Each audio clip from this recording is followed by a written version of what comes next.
Buenos días, soy Sergio Martínez, soy maestro de redacción y de creación literaria en nivel bachillerato desde hace ya unos años. Quiero presentarles un podcast que pretende combinar un poquito esta cuestión de enseñanza con la parte de escritura. El día de hoy presento el primero de estos cuentos, de estas obras que yo tengo. Les hablo un poquito de qué es lo que voy a hablar el día de hoy y empezamos con este proyecto que tengo. Entonces, ¿qué es lo que pretendo hacer en este podcast? Ya lo decía, combinar un poquito de cultura general con mi propia obra. El cuento que pretendo leer ahorita en un momento se llama Bala Perdida y es mi cuento número 111. No es el primero, obviamente. De hecho, el primero está en mi canal de YouTube desde hace un par de meses. Yo creo que ya tiene casi un año. Casi no tengo tiempo para grabar, pero cuando lo hago intento que sea de la mejor calidad posible, ¿no? Este cuento tiene varias influencias, las dos más importantes son obviamente La Dimensión Desconocida o The Twilight Zone, uno de los programas que más se acercó yo creo a la gente a la ciencia ficción blanda, a la ciencia ficción tipo Ray Bradbury, a la ciencia ficción eh, pues que conocemos o que entendemos como ciencia ficción en la cultura popular, ¿no? El segundo o la segunda gran influencia de este cuento es La caída de Hiperión, un libro del 89 escrito por Dan Simmons, la segunda parte de sus cantos de Hiperión. Los dos primeros son una muy fuerte influencia en mi escritura y en lo que hago como escritor o narrador de ciencia ficción. Mis dos géneros principales son ciencia ficción, bueno, tres, ciencia ficción, horror y fantasía. Es lo que escribo, lo que me gusta, lo que he hecho durante ya 15, 17 años, si mal no recuerdo. Y bueno, este cuento pertenece a una colección de cuentos que se llama Esta piel que no me queda. Es un título tentativo, probablemente la versión final se llame de otra manera. Y este está pensado estoy pensando en terminarlo para 2023. Muchos de sus cuentos, de hecho, ya están escritos, ya solo es la parte de transcribirlos y de irlos corrigiendo, pero los textos en realidad son como veintitantos cuentos, varios de ellos son experimentos que estoy haciendo con unos amigos. Entonces, ¿qué es lo que pretendo hacer? ¿O de qué se va a tratar este podcast o esta sección de videos? Bueno, como saben los que siguen mi canal de YouTube, ya tiene un par de meses que ya no subo contenido de educación, porque básicamente ya terminé los programas que tengo en la preparatoria. Pero la cuestión de creación de contenido me agradó bastante, me gusta mucho planear, diseñar un episodio, una sección para platicar. Y bueno, les cuento un poquito sobre mi mundo o sobre mi universo. El universo se llama El Gran Vacío y esto involucra las dos partes que tiene articuladas. La primera es directamente los cuentos de Urim o bueno, las historias de Urim, y la segunda es uno que se llama Wanderers o Errantes o Vagabundos, que es la parte de ciencia ficción. ¿Qué es Urim? De manera muy resumida, es un planeta similar a la Tierra en características. De hecho, el espacio físico en el que se encuentra Urim es la misma órbita de la Tierra, pero no es la Tierra. Los griegos tienen un mito que se llama Antictón, si mal no recuerdo, que es está el Sol en medio, estaba la Tierra y los griegos creían, como muchas de las dualidades que manejan, que de la Tierra había un planeta idéntico que se llamaba Antictón o la Antitierra, que era un planeta que nunca podíamos ver porque justamente el Sol se interponía entre las órbitas, ¿no? Entonces, yo tomé esta idea, Urim es este planeta detrás del Sol, y bueno, aquí es donde es casi un lugar para jugar, es como yo lo pienso. Porque las historias se van acumulando, se van creando, se van manifestando solas y poco a poco pues van surgiendo las cosas que salen ahí. De hecho, originalmente Urim no estaba pensado como esta antitierra, pero conforme se fue desarrollando, como fue evolucionando el universo del Gran Vacío, pues surgió la idea y la tomé ya como canon. Ahora, Urim es un planeta muy viejo, de hecho, en cuanto a a cuestiones geológicas, tienen la misma edad que la Tierra. Piensen como unos gemelos que se separa el cigoto cuando está en la gestación, se separan y se alejan, ¿no? En cuanto a cuestión histórica, Urim tiene alrededor de 5 o 7 mil años de historia, divididos en 6 eras. Cada una de estas eras, pues hay un evento grande que va a desarrollar o va a explotar esta, esta historia, ¿no? Son 6 eras, ya en diferentes cuentos iré explicando otras cosas para no cargarlos tanto de información. Hablo un poquito de la dimensión desconocida de Twilight Zone, que es la principal influencia del cuento que voy a leer en unos momentos. La dimensión desconocida inicia en 1959, es un programa hecho o creado por Rod Serling, pero que ha tenido múltiples reseteos, si mal no recuerdo, para el 84, 85 hicieron una, y en 2018, 2019 volvieron a traer muchos de estos episodios a la pantalla chica. Personalmente no me interesan estas nuevas versiones. Unos amigos y a mí, de hecho ya los había mencionado hace rato, lo que nos gusta más es esta versión original o esta versión clásica con los episodios a blanco y negro. Por la gran variedad de temas que toca, porque es justamente esta introducción a la ciencia ficción de mucha gente, pero no se queda solo en la ciencia ficción blanda que mencionaba hace rato, sino que podemos verlo también como una especie de fantasía o casi podríamos llegarlo al realismo mágico latinoamericano, digo, con ciertas excepciones, pero Rod Serling en la introducción dice, The Twilight Zone es la dimensión, la quinta dimensión, que es la dimensión de la imaginación. Todo lo que quepa en nuestra imaginación puede pertenecer a la dimensión desconocida. Entonces, hay capítulos muy chidos. Uno que le gusta mucho a mi amigo Diego, bueno, que a todos nos gusta en realidad, a este grupo de 4 que somos, pero que Diego fue el que nos presentó, es Willoughby, sobre un tren de un señor que tiene una vida que se le hizo pedazos y va en el tren, en el tranvía de su casa al trabajo, se queda dormido en un momento y despierta en un pueblo idílico, donde todo está bien, todo el mundo lo conoce, todo el mundo sabe quién es, todo el mundo es amable con él, pero cuando despierta se da cuenta de que está llegando a la estación pues de su pueblo, del lugar donde vive. Esta situación se repite 2 o 3 veces, pero que obviamente entre cada una de estas veces que duerme, su vida se va haciendo cada vez más fea. Está casado con su esposa, pero en la última ocasión en la que se ven estos personajes, la esposa le dice que lo va a abandonar, que pues lo que ella quería era pues el dinero, pero que estaba con él porque le veía futuro, porque veía que crecía, que se hacía cada vez más grande, más importante, porque era el jefe de una compañía de publicidad, si mal no recuerdo. Pero como él se obsesiona con esta idea de Willoughby, de este lugar ideal, de este lugar que no está en los mapas, pues ella decide dejarlo porque aparte él está aumentando su consumo de alcohol. Entonces tenemos una doble lectura de este episodio, podemos verlo como este refugio del personaje, pero también podemos verlo como los delirios de un alcohólico. En realidad, esto es como de lo que más nos gusta de The Twilight Zone, que nos da pistas o nos da elementos para considerar cualquiera de estas dos versiones como la versión real. Obviamente, la más interesante pues es que Willoughby, este lugar fantástico, existe y que sí es un refugio para las personas que están pues teniendo problemas de algún tipo. También muchos de estos episodios son súper macabros.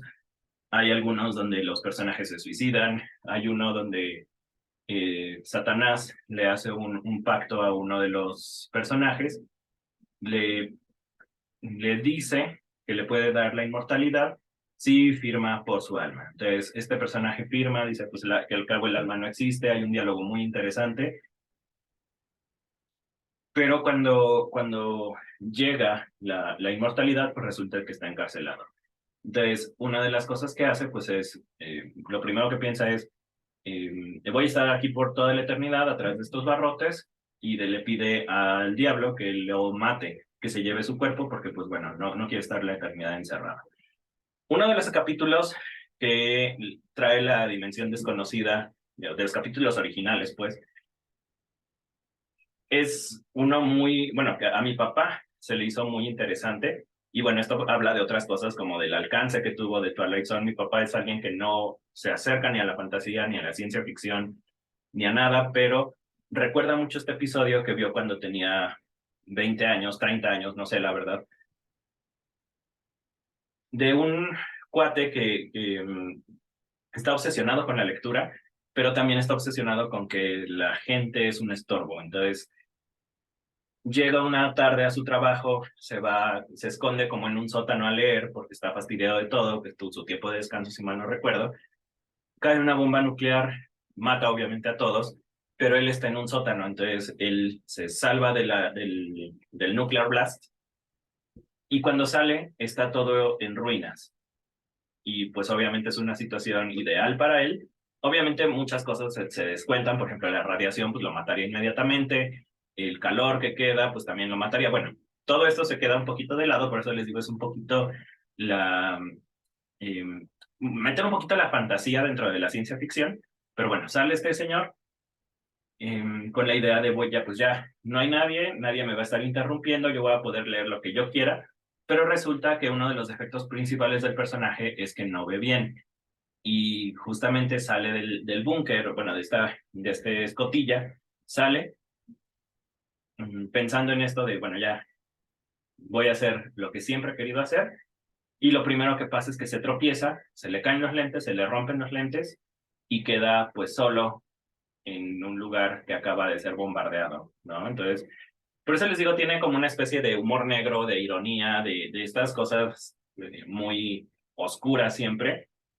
Hay algunos episodios que no son tan así, pero hay unos que sí son muy existencialistas. Vimos uno que también nos presentó Diego, un capítulo de 1 hora, me parece que es un especial, de un grupo de personas que viven en un planeta con 2 soles y que básicamente están en en un desierto. Es un desierto, pero no hay esta misericordia de la sombra que da el desierto en la noche. Obviamente bajan las temperaturas de manera brutal, pero en este planeta no. Este planeta es una colonia como de 40 personas que ya están adaptadas un poquito a este clima. Obviamente se están quejando todo el tiempo porque no hay agua, porque no hay recursos, y básicamente el líder de esta expedición pues controla cada una de las cosas que hay dentro de la colonia. Ellos están con la idea de que alguien va a ir a rescatarlos, y obviamente se ven los paralelismos con la religión y con la segunda llegada de Jesús, y bueno, son muchas cuestiones eh, religiosas o críticas que se meten dentro de la serie. Y entonces esta comuna está eh, forjada alrededor del personaje del líder de la expedición, pero resulta que en los textos que se les habían quedado, decía que iba a regresar una nave en algún momento y todos estaban esperanzados con eso, pero resulta que la nave sí llega. Y entonces cuando llega la nave, se desestabiliza toda la estructura social que hay hasta ese momento, porque es como decía, una comuna, un grupo pequeño de gente, pero al momento en que entran los nuevos personajes, los nuevos llegados, que se ven de alguna manera como los salvadores, como Jesús, como el símbolo religioso que ustedes quieran, llegan, platican con ellos y entonces le empiezan a quitar la autoridad al líder de la comuna. Y este líder no puede tolerar que, que ya no tener la autoridad, que ya no haya... Eh, que ya no sea el centro de atención de toda la gente. Y es un capítulo súper interesante, súper oscuro. Eh, si pueden verlo, les dejo el nombre completo en algún momento, pero sí es así como un capítulo súper oscuro, ¿no? Entonces, este es el tipo de cosas que pasan en la dimensión desconocida. Reitero con este nombre, que es el nombre que nos llega a México, o no sé si a toda Latinoamérica, pero a México sí.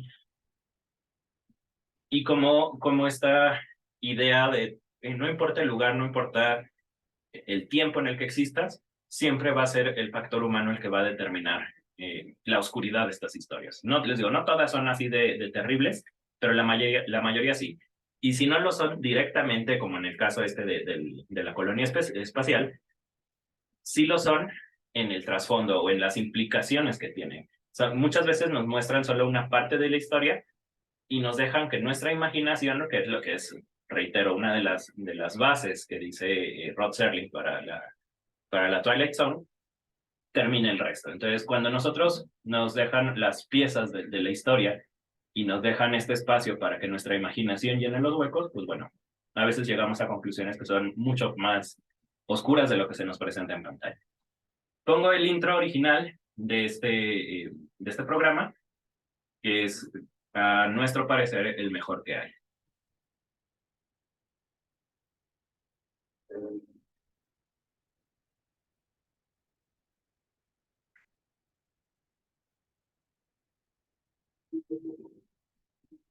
There is a fifth dimension beyond that which is known to man. It is a dimension as vast as space and as timeless as eternity. It is the middle ground between light and shadow, between science and superstition. Bueno, se cortó. Bueno, es ese. Ese es el intro original. Tenemos un problema un poquito con las versiones que siguen de este intro, porque se le va recortando y al final dejan como bienvenidos a la dimensión de la imaginación, ya en los últimos, ya en las últimas temporadas. Creo que sí recorta o elimina mucho irte envolviendo poco a poco con las palabras sobre qué es la dimensión desconocida de Twilight Zone, la zona del crepúsculo, que sería la traducción correcta. Pero bueno, lo importante es esto. Rod Serling establece que hay una quinta dimensión, que es la de la imaginación, que está mucho más allá que está entre los abismos de los miedos del hombre y la cima del conocimiento. Entonces, básicamente en cualquier lugar puede estar la Twilight Zone. Entonces, paso a mi cuento, que es este de Bala Perdida. Explico un poquito cómo llega este cuento a existencia. Este es un cuento que surge de pláticas que tengo con mis amigos.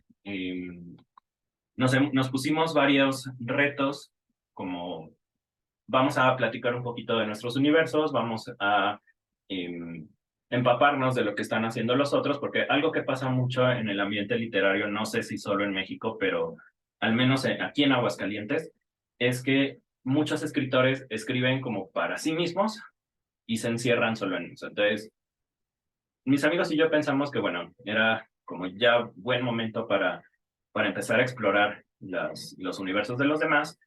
Y bueno, tenemos un cuento escrito, tres escribimos sobre un universo, el de Pedro, por ejemplo.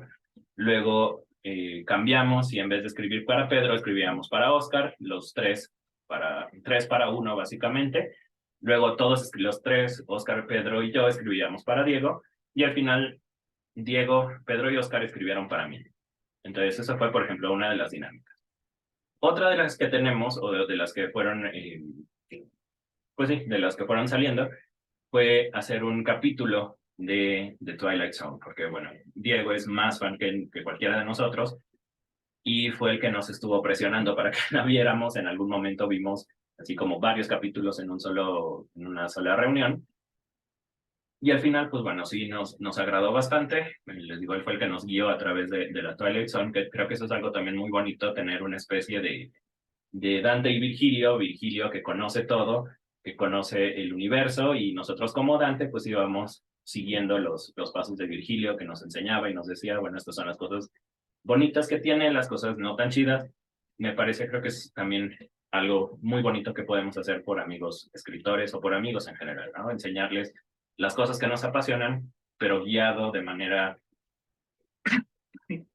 muy no sé, creo que fue un ejercicio bonito.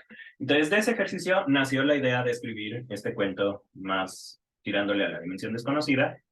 Y bueno, esta es la parte del podcast en la que leo mi propia obra. Entonces, el cuento se llama Bala Perdida, es mi cuento número 111. Les digo, yo ya tengo mucho tiempo escribiendo, tengo 17 años escribiendo, y bueno, esto es una de las cosas que sé. El cuento lo voy a dejar en los links, en el caso de YouTube, en los links de la parte de abajo, para que si alguien quiere seguir la lectura, pues bueno, es el que los dirige a Wattpad, y si no, el libro pronto estará disponible en Lectu, de manera gratuita. Entonces, el cuento es Bala Perdida, y empieza. El primer párrafo, perdón, es tal cual la introducción de Rod Serling, la original, y todo lo demás imita partes de los guiones que utiliza. Obviamente no hay diálogo, porque bueno, yo no soy un muy buen dialoguista, soy más narrador a través de descripciones, pero bueno, vamos a ver. Dice, Bala Perdida, año 2523, Aguascalientes, México. Hay una quinta dimensión más allá de lo conocido por el hombre, una dimensión tan vasta como el espacio y atemporal como el infinito. Una dimensión que yace entre los abismos del miedo y la cima del conocimiento. Es la dimensión de la imaginación, un lugar al que llamamos The Twilight Zone. Ricardo Talayuda es un francotirador retirado del ejército. Su último objetivo, un hombre al que apodan la cabra, sobrevivió. No había pensado en él en décadas, y ahora las mareas del destino lo llevaron a mudarse al departamento frente al suyo. Hace algunos días le llegó un sobre. Sabía lo que decía antes de abrirlo. Por una parte, podía mudarse y rehacer sus últimos años de vida. Por la otra, hacía mucho que ya no era esa persona. Una encrucijada que desembocaría en la dimensión desconocida. Todo era blanco y negro en esta vida de mierda. Uno de esos viejos programas que retransmitían casi sin cesar en Canal 5. Una película chafa, inserta en el subconsciente colectivo de tan repasada. Una historia que de contada no contaba ya. Ricardo se levantó de la cama, se dirigió al refrigerador blanco y sacó el queso y las tortillas de harina. Miró el cielo en la de la madrugada, negro, y exhaló. Toda la noche estuvo dándole vueltas a lo mismo. Debía disparar una vez, matar una vez, y eso que hacía, pudrirse en un rincón de México, podría cambiar para siempre. Una bala, luego de 20 años, 10 de terapia, y una lenta erosión de todo lo que había construido. La carta no especificaba por qué debía ser precisamente él quien disparara. No había remitente, ni motivos, y tampoco es que los necesitara. Siempre le pagaban a través del Banco Nacional de las Fuerzas Armadas. Asesinatos a sueldo financiados por el gobierno. Encendió el comal, que emitía una llama blanca, perfectamente definida y fuerte. Se entretuvo mirando el fuego granuloso. Con puntos negros, como los de las películas de Pedro Infante. Y cuando el calor le llegó a la panza, supo que era hora de colocar las tortillas. Si las ponía frías, se romperían al momento de hacer el taco. Una rutina de piedra que respondía más a la necesidad de mantenerse cuerdo que una exigencia de su día a día. 20 años escapando de la muerte que tanto administró a otros. 20 años y una carta que mandaba todo eso al carajo. Terminó de hacer las quesadillas, se encendió el televisor con un parpadeo. Una suave luz blanca inundó la sala y cubrió los rincones con distintos tonos de negro. Se sentó a comerse las quesadillas sin chiste en una mesita que tenía junto a la ventana de su alcoba. Recordó la salsa verde que preparaba doña Leo cuando ya se había tragado todo. Suspiró y lanzó el plato con desgano a una esquina. Ni siquiera valía quejarse. Esa alegoría sintetizaba bastante bien su vida. Las cosas que daban sabor o se le olvidaban, o se quedaban en el refrigerador hasta que se echaban a perder, o solo no llegaban por esperar el mejor momento. Paciencia, quietud. Una vez estuvo 8 días postrado. Dormitaba, comía, orinaba, todo en el mismo punto, sin moverse. Su objetivo, un americano, llegó 3 días después del que había montado su puesto de inteligencia. 2 días más no salió para nada, y todos los camuflajes que pudo apagar rindieron fruto. Poco a poco se relajó la seguridad. Al 5.º día caminaba ya por la explanada. Sus desvelos, cabeceadas, dormires a medias culminaran en un solo disparo, directo al esternón. La bala de punta hueca dejó un agujero tan grande que parecía un hoyo negro. La caja torácica se desintegró y los brazos y la cabeza se colapsaron sobre la estructura cartilaginosa que quedaba. Desapareció en un segundo. Los drones antibalística detectaron rápido la zona desde la que se produjo el disparo. Encontraron solo un montón de cal. Tomó un agujero de gusano a uno de los múltiples planetas de la red. Estuvo de vacaciones en Cronos y luego volvió a vieja tierra cubierto su rastro ya por el gobierno. Lo de la cabra fue diferente. Se desesperó por única vez en la vida. Una chispa negra le cruzó los ojos. No supo qué sucedió. Tenía sus horarios, el precio de su cabeza nada más, y nada más le importaba. Jamás le daban los cargos o puestos de sus objetivos. Eso era algo que ni le servía ni le ayudaba. Lo de la seguridad venía en el informe. Ese error. Nunca supo cómo explicarlo. Algo ajeno a él le llevó a acelerar el tiro y falló. Es decir, impactó a la cabra, pero le dio en la cintura. Un tercio de la cadera desapareció, pero viviría. Se levantó, agarró el plato inmaculado del rincón y lo llevó al fregadero, donde se amontonaban trastos sucios de varios días. Se preparó un café negro casi fundido con el cielo antes de que el alba lo cortara por la mitad y volvió a su sillón. Ahí tenía desensamblado un rifle de alta precisión, GML Rex, de 14.15 kilogramos de peso, miras termales, nocturnas, eléctricas y todo cuanto necesitara para neutralizar a un cabrón regimiento de blindados. A una persona le haría mierda con siquiera soplarle cerca. Las municiones, balas de atracción atómica, harían implosionar las zonas en que impactara. El blindaje era inútil. Si el impacto no mataba de un paro cardíaco al anciano, la repentina atracción de los átomos terminaría el trabajo. Tenía que disparar una vez, acertar media. La tecnología nanométrica inserta en aquellas balas le permitía corregir el curso en el aire, realizar una ligera curva en caso de que se desviara mucho del objetivo. No entendía para qué tanta potencia.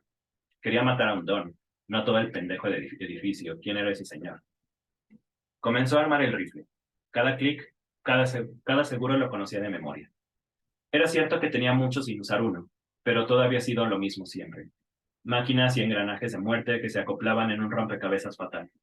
Colocó el trípode negro, los blancos cristales de la mira, la bala gris en el cañón abismal. Desde ahí podía verlo, un anciano humano, la cadera reconstruida a medias, prótesis, aumentos corporales. No parecía haber recibido tratamientos Pulsen anti-envejecimiento, pero tampoco parecía un tipo de 120 años. Quizás solo rejuvenecía por dentro. Frenar el cáncer, revertir la demencia. Un arma así, el Rex lo justificaría. Quizás en contra de su propia parsimonia. La cabra se aceleró para sobrevivir. Overclocking neuronal, nanosoldadores para reemplazar el calcio por titanio, con los ópticos para ver algo más que solo blanco y negro. Colocó el rifle en la ventana. El escaneo fue rápido. Lecturas biométricas al mínimo, pero inconfundibles. Ahí estaban. Los jóvenes despedían una aura clara, gris en muchos casos, pero la cabra no. Estaba envuelta en una aura negra. Cambió a visión termal. Fría, no, helada. Era un cadáver andante. Debieron reensamblarlo en Alemania o Siria, o quizás sus mejoras habían quitado ya todo rastro orgánico, y aquella piel era solo el vestigio como de otra criatura, otra existencia. Daba igual. Le pagarían. Tal vez después siguiera su ejemplo y se reconstruyera de dentro hacia afuera. No valía la pena vivir 100 años si cada segundo era una cascada de entropía y decadencia. Apuntó al pecho del cyborg, ennegrecido frente a él, y disparó. La bala impactó en el esternón. Era casi su firma personal. Un tiro limpio de oportunidad y a chingar. El contador de munición bajó a 11, pero ahí estaba otra vez, 12. Y la cabra lo miraba. Lo sabía allí. Disparó otra vez. La bala impactó una vez más, limpia, una muerte certera, pero el contador se mantuvo en 12. Ricardo apartó el ojo de la retícula. Había dos cadáveres en el piso. Uno, el de la cabra. El otro, el de la cabra. Apuntó una vez más. Ahí estaba parado, mirándolo con unos ojos violetas que destacaban entre las luces y sombras planas con las que se había acostumbrado a vivir, y le recordaron los colores que tenía años, siglos sin ver, pero solo era visible a través del arma. Se levantó. Las manos estaban cubiertas de un sudor tan tupido que parecía reflejar las blancas luces del sol que apenas salía. Se recargó en el fregadero. El plato de esa madrugada yacía tirado en la esquina, cubierto de salsa verde, y los restos del café con leche formaban dos soles que parecían converger, dividirse. Quizás se había cortado la leche. Quizás se cortó la realidad. No, algo había cambiado. No le habían demandado un arma tan peligrosa en vano. ¿A qué carajo le disparó? ¿Y cómo era que nadie había escuchado el disparo? ¿Por qué no había sirenas, alarmas? Se asomó a los departamentos frente a él. La gente saltaba a los cadáveres, pero no los veía. Es decir, alguna conciencia de muerte debía haber allí. pero no era la muerte de todos los días, sino una muerte lateral, fallida, interplanaria. Se obligó a concentrarse en el presente. Sea lo que fuera la cabra, le habían pagado para matarla. Se dirigió al objetivo de su mira y apuntó por tercera vez ese día. Seguía inmóvil. Estaba en el mismo punto que hacía unos minutos, la boca abierta, descoyuntada y la mirada clavada en él. La gente seguía evitándolo. Un recuadro negro emergió en la esquina de su ojo. Un pequeño mensaje anónimo. Sigue disparando, y disparó. Todos los dioses de todos los universos paralelos posibles saben que disparó. Y vació su cargador 8 veces, y 8 veces las balas volvían a estar allí. Los oídos generaron pliegos de protección, aislantes de sonido, y aún así, la potencia de los disparos lo atravesaba de lado a lado. Medio centenar de cabras. Un mar de sangre carmesí, y cuerpos dislocados de su existencia. Balas desperdiciadas, 0. 48 abatidos. Confirmación biométrica plena. Descansa, Ricardo. Luego, la negrura más absoluta. Se acostó. Las detonaciones habían llenado el cuarto con el olor de la pólvora. Tenía hambre, pero no podía con aquella cosa. Inmortalidad cuántica. Lo había escuchado antes. Algunos pobres desgraciados se quedaban atrapados en un loop del que no eran conscientes, y no morían a pesar de que, bajo todas las leyes de la física, debían morir. Uno de los primeros astronautas, de la Rusia de la pre-expansión, salió de un satélite y se perdió en el espacio. Lo hallaron enloquecido 8 siglos después, durante la colonización del sistema solar originario. Lo habían matado de todas las formas posibles, pero aquel desgraciado no moría. Entonces cayó en cuenta. Todo ese dinero, todo cuanto le daba Cronotec, era el costo de su error. Pero él era quien pagaría con dinero ajeno. Estaría encadenado a disparar desde su departamento de mierda a una aberración espacio-temporal. Querían clavarlo, contenerlo. No permitirían que se dirigiera a los agujeros de gusano. No querían que desestabilizara y desconectara los cuantos que conectaban un planeta a otro. Lo habían dejado como garantía, nada más. Los aislaron en un bolsillo espacio-tiempo de los elfos de Urim para contener la falla cuántica, las dos mitades del mismo error, el principio y el fin del problema. Que chingaran su reputisísima madre. No iba a permitir que Cronotec, o su único error del pasado, lo condenaran a una eternidad de servidumbre. Tomó un cronómetro y programó el rifle para que disparara con la alarma. Se colocó enfrente, un disparo, humo. Un zumbido que le perforó la cabeza. El cadáver de otro Ricardo que caía por la ventana. En la mesa, un sobre. Sabía lo que decía antes de abrirlo. Blanco y negro, con un punto violeta, como esos programas que retransmitían sin cesar en el Canal 5. Una historia tan frita y refrita que de tan contada, no contaba ya. Pobre diablo. La cabra, quizás fuera solo una manifestación de la entropía, un error en millones de aciertos, o tal vez solo un acierto en millones de errores. La inmortalidad, un deseo de los seres humanos desde que inicia la cultura, una maldición inalcanzable salvo para algunos.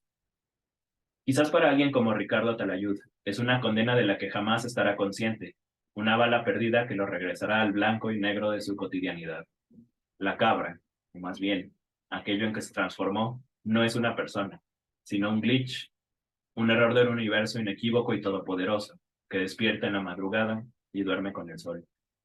Ellos dos son una entidad atrapada en el laberinto de The Twilight Zone. Y bueno, ahí está el cuento. Voy a hacer un par de notas. Una maestra a la que quiero mucho, bueno, a la que quise mucho, porque murió hace un par de años, me decía, no expliques tus cuentos porque no vas a estar ahí para contárselos a todo el mundo. Supongo que la tecnología nos rebasó en ese sentido. No es que quiera explicar el cuento, sino hago un par de notas culturales nada más. Canal 5 en México, bueno, es este canal, perdón, que es famoso porque transmite las mismas películas una y otra vez, es donde pasan muchas de las series de caricaturas que de niños vemos. No sé qué tanto lo hayan actualizado, hace mucho que no veo televisión abierta, es más, ni siquiera cable, ni Netflix, ni nada, me la paso en YouTube cuando escucho cosas, sobre todo podcasts, escucho mucho de eso. Pero Canal 5 tiene esta fama de ser un canal que refríe muchas veces las pocas licencias que tiene. Cuando yo estaba chico, pasaban Dragon Ball una y otra vez, y a la mitad de la pelea con Freezer se regresaba otra vez a cuando Goku era un niño y así, ¿no? Es como muy famoso eso. Segunda nota, hay dos cosas o dos conceptos que tomo pues básicamente no robados, pero sí prestados, los modifico obviamente para mi universo, sobre, perdón, los cantos de Hyperion, que son, número uno, la red de mundos es una, en el caso de Hyperion, es una conexión de planetas, todos conectados los unos con los otros. Todos los edificios y todos los lugares tienen portales que te pueden llevar a donde quieras, en el momento que quieras.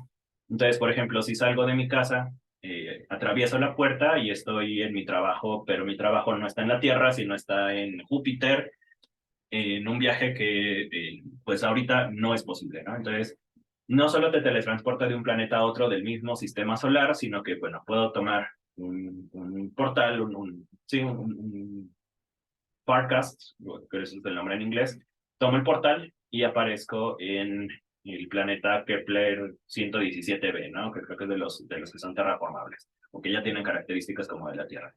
Entonces, esta tecnología en Hyperion es fundamental, obviamente, para la comunicación, pero aparte tiene una resolución muy interesante, que, bueno, no los voy a spoilear porque el libro está muy chido, pero en el caso del Gran Vacío, la tecnología es diferente. En este caso, los portales o los agujeros de gusano son una especie de portal similar a los de Hyperion, pero con la diferencia de que no conectan todos los planetas, sino que todos los planetas están conectados a una super tierra que se llama Cronos, que es el centro de esta red de mundos. Hay una limitación, no puede haber dos portales en el mismo planeta, sino que todos los planetas que tienen un portal tienen solo uno, porque resulta que si no, las fuerzas gravitacionales pues colapsan el planeta, ¿no? No puede haber dos, porque si no el planeta se comprime y explota, o bueno, más bien se queda comprimido. Se forman como mini agujeros negros. La única excepción, por conveniencia de la historia, es Cronos, es el único que tiene en su núcleo como fuerzas que permiten que esté lleno de portales, y justamente por esto se vuelve el centro de la red de mundos. Segundo concepto que está tomado de Hyperion, obviamente modificado para mí, es los tratamientos Pulsen que se mencionan en el cuento. En Hyperion no se especifica mucho, simplemente se dice que son tratamientos que ayudan a rejuvenecer a la persona. En mi caso, tomo la misma idea. Todavía no le he hecho grandes modificaciones, pero bueno, como está mencionado, pues bueno, es eso. Es un tratamiento, no sabemos de qué tipo, que permite que los órganos se rejuvenezcan. Ahora, este cuento yo creo que lo metería en ciencia ficción blanda, porque no ahondo muchísimo en muchos conceptos de los que se mencionan. Y solo para no caer en esta cuestión del technobabble, que es una cosa que muchas veces la ciencia ficción cae en esto, todos los términos como científicos que se mencionan tienen una característica. En algún momento mencionó el overclocking neuronal. Overclock es como forzar a que tu procesador funcione de manera más rápida en una computadora. Ahora, obviamente sabemos que no somos máquinas nosotros, pero pues con estos paralelismos entre computadora y cerebro que se han hecho desde que inicia la computación, pues me imagino que en algún momento se va a poder hacer que nuestras neuronas trabajen a un ritmo más avanzado, como lo haríamos con un procesador, ¿no? A lo mejor inyectarnos el doble de azúcar, no sé. No sé, la verdad es que no sé cómo funcionaría, pero pues creo que la posibilidad existe, ¿no? Eh, Otra de las cosas que menciono, que para que no quede nada más como ahí algo que queda feo, hay una teoría, de hecho se sabe que una persona se suicidó porque no quería caer en esto, una teoría, o más, es como un planteamiento hipotético, como un ejercicio de alguien que tenía mucho tiempo, que es la inmortalidad cuántica, que nos dice que una persona no puede morir salvo de muerte natural, y que todas las veces que morimos o que un evento nos mataría, en realidad lo que pasa es que tú no mueres, sino que se crea una división del tiempo-espacio en tu línea temporal. Sí hay una línea donde mueres, pero tú no estás vivo en esa. O sea, tu conciencia se traslada a otro cuerpo y sigues vivo. Entonces, si te matan 20 veces, por ejemplo, mueres aquí, luego aquí y aquí y aquí, tu conciencia va a ir saltando entre los diferentes cuerpos para que tu conciencia o tu existencia llegue hasta el final de su vida. Obviamente, les digo, es una cosa que pues no se puede comprobar, está basada en la idea de los multiversos, pero realmente no hay ninguna cosa. Simplemente en este cuerpo lo tomo y Ricardo Atalayud puede ver los diferentes cuerpos que va dejando, pero el otro personaje, la cabra, se queda parado y simplemente empieza a morir en ese mismo lugar. Y ya, por último, en algún momento, de hecho este cuento ya lo había dejado bueno, en internet, me comentaron que lo de los elfos de repente lo sacó de onda. Sí lo entiendo, entiendo que no se mencionan elfos en ningún momento hasta aquí, solo para los bolsillos temporales. Bueno, eso está conectado con otro cuento que se llama La Caravana, que es con 100% fantasía, pero esto lo menciono porque el Gran Vacío, o esta serie de cuentos, pues están relacionados los unos con los otros. En este caso, la vieja tierra, que también es un concepto de Dan Simmons. Vieja tierra es el nombre que se le da a la tierra en los cantos de Hiperión. En el caso de los cantos de Hiperión, se sabe que hay una explosión, algo que destruye la luna y que desaparece la tierra. Entonces, no es lo mismo. En mi caso solo utilizo vieja tierra como referencia a Hiperión, pero no, o sea, la tierra está bien, ¿no? ¿En qué estaba? Bueno. Los elfos. La Tierra y Urim son planetas que son muy cercanos, entonces todo el tiempo tienen comunicación. Simplemente, pues todo este contexto son dos planetas paralelos que están, pues sí, son como comerciar México-Estados Unidos o Francia-Alemania, que supongo que tienen comercio amplio, Francia-España, no sé, realmente no conozco mucho de eso, pero es como estos dos planetas que están comunicándose como si fueran, pues sí, vecinos, porque de hecho son vecinos. Entonces, pues es esto. Simplemente los elfos aparecen aquí, pues para que recordemos que están en el mismo universo, donde sí hay elfos, donde sí hay enanos, donde sí hay dragones. Y en el caso de la ciencia ficción, aparecen en otros cuentos de esta colección, que es Esta piel que no me queda. Pues bueno, este es el primer episodio. Espero poder seguirlos haciendo de esta manera. Un poquito de cultura general, un poquito de explicar de qué estoy hablando en este episodio en particular, luego la lectura de un cuento y luego detalles finales. Entonces, este es el primer episodio de Cuentos e Historias de Urim. Ya les expliqué qué es Urim. Y bueno, con eso terminamos y espero poder seguir haciendo episodios más o menos así bueno, quizás poquito mejor, ¿no? Creo que siempre se puede mejorar. Pero bueno, muchísimas gracias a todos y nos vemos pronto, o nos escuchamos pronto.